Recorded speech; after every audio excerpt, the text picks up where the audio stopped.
Welcome to true 9 news. CM జగన్తో భేటీ అనంతరం మీడియాతో మంగళగిరి ఎమ్మెల్యే ఆళ్ల రామకృష్ణారెడ్డి.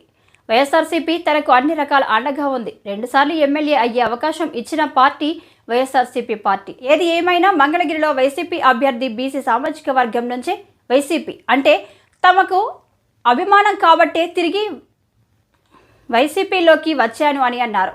ఆళ్ల రామకృష్ణారెడ్డి 2019లో ఏ విధంగా ఓసీ వర్గం చేతిలో ఓటమి చెందాడు, అదేవిధంగా 2024 ఎన్నికల్లో కూడా లోకేష్ బీసీ అభ్యర్థి చేతిలో ఓటమి తథ్యం. 2 నెలలు పార్టీకి దూరంగా ఉండవలసి వచ్చింది. ఆర్కే ఆళ్ల రామకృష్ణారెడ్డి పేదలకు మంచి జరగకూడదు అన్నదే విపక్షాల ప్రయత్నం ఫలించకూడదని తిరిగి వైసీపీలో చేరారు. మంగళగిరిలో వైసీపీ అభ్యర్థిగా ఎవరిని బరిలో నిలబెట్టినా గెలిపిస్తా, రాజశేఖర్ రెడ్డి బాటలో నడుస్తా, వ్యక్తి జగన్. మరోసారి మంగళగిరిలో బీసీ అభ్యర్థి చేతిలో నారా లోకేష్ ఓటమి ఖాయం. ఆర్కే మంగళగిరి వైసీపీ అభ్యర్థి ఎవరు అనేది అధిష్టానం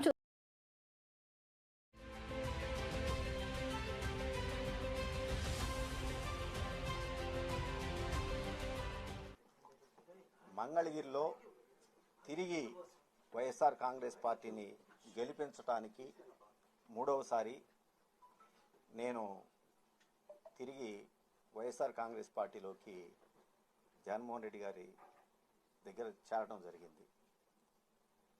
పేదవాడు శాశ్వతంగా వాళ్ళ జీవితాల్లో సంతోషంగా ఉండాలి, పేదవాడు గొప్పవాడు కావాలి.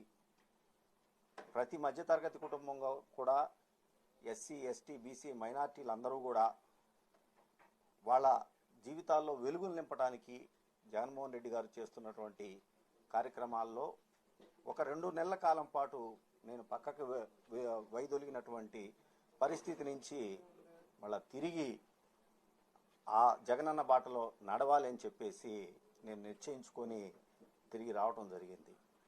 మనందరికీ తెలిసిందే, రాజశేఖర్ రెడ్డి గారి బాటలో నడుస్తున్నటువంటి జగన్మోహన్ రెడ్డి